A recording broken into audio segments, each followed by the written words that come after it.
Ya, Israel Mbonyi umwe mu bahanzi baririmba indirimbo zo guhimbaza Imana, muramuzi cyane ubwo yaririmbye indirimbo nyinshi harimo Baho, Urwandiko, Karame, aza mu ndirimbo yakunzwe cyane sinzibagirwa, Nzaririmba, Ku migezi, Mbwira ndetse n'izindi ndirimbo nyinshi cyane mumenyereye kuri uyu musore Israel Mbonyi.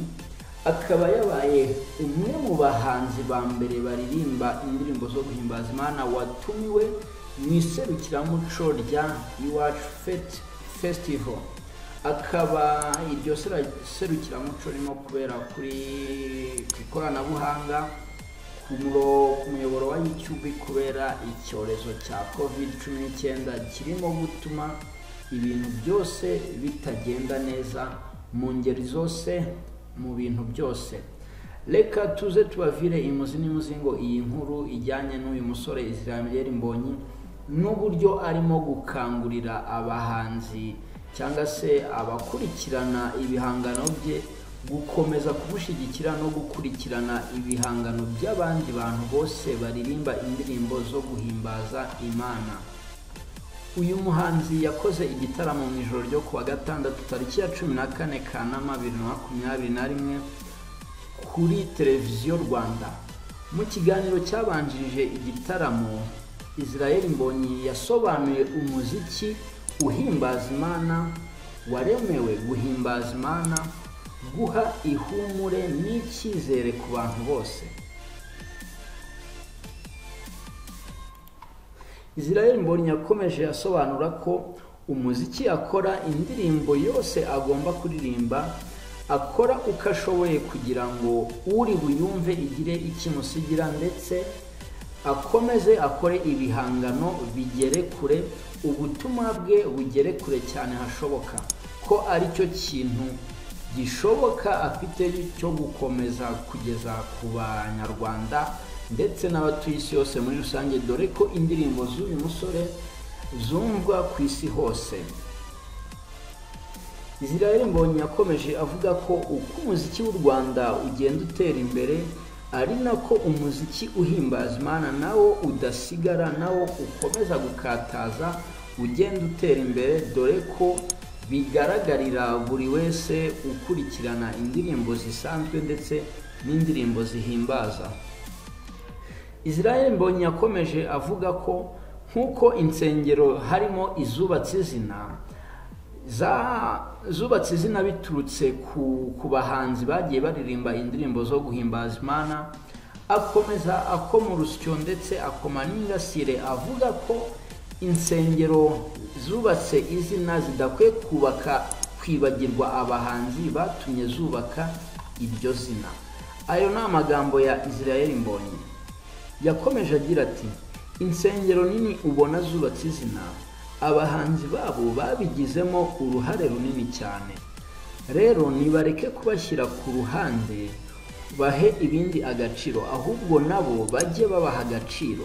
Ngira ngo ahangaha yavugaga ko insengero uko zagiye zubaka izina, ariko hari abahanzi bagiye batuma zubaka izina kurushaho, nabo bagahawe agaciro muri izo nsengero, aho kugira ngo insengero zitangire kwita ku bindi bizifitiye agaciro cyane kuruta ba bahanzi batumye zubaka iryo zina zifite muri aka kanya.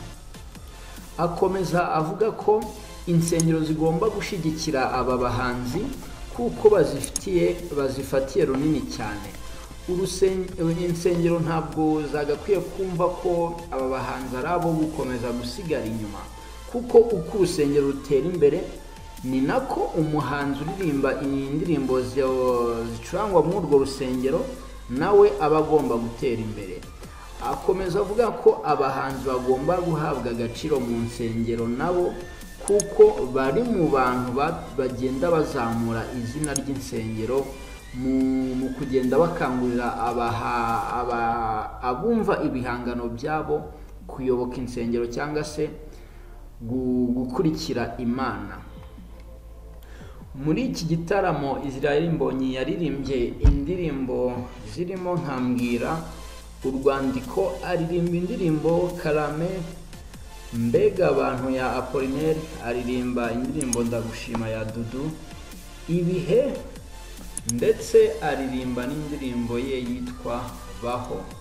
Izo akaba ari zimwe mu ndirimbo yaririmbye muri iki gitaramo cya Iwacu Muzika Festival, ubwo cyakurikiranwaga kuri televiziyo Rwanda, ku mbuga za YouTube, ku ma social media menshi cyane. Bikaba byakomeje kugenda binyuraho mu ijoro ryatambutse rya tariki ya 14 Kanama 2021. Uyu muhanzi Israel Mbonyi aririmbye muri Iwacu Muzika Festival ari uwa karindwi, aho hari bagenzi be bagiye bamubanziriza tutagenda tutabababwiye, harimo nk'uwari uherutse ariwe bita P Platini wahoze mu itsinda rya Dream Boys, hakaza Masamba Intore nawe yaririmbye muri iki gitaramo, hakaza uwo bita Maria Yohana afatanyije na RDF Military Band, hakaza umuhanzi Mani Marite nawe akaba yaririmbye mu gitaramo cya Iwacu Muzika Festival, Cyusa Ibrahim, Peace Jolie, Nasoni na Edus bakunda kwita Softman, tutibagiwe Munyakazi kose uwo bita Bruce Melody nawe akaba yaririmbye muri Iwacu Muzika Festival. Ngayo nguko rero ngiyo inkuru twari tubafitiye muri aka kanya, ngira ngo mwakomeje kugenda mubibona ku ma social media menshi no kuri aya mafoto mwakomeje kugenda mubona. Yari umuhanzi wacu Israel Mbonyi. Hano twe turi Demask Rwanda, kanda subscribe ukande kunzogera kugira ngo uyibona notification ku biganiro byacu bya buri munsi, ibiganiro byose dukoze uyibona notification, ukande like, share, comment. Ni ingenzi cyane kugira ngo dukomeze dushigikirwe cyangwa se mukomeze mudushigikire hano kuri Demask Rwanda, your television.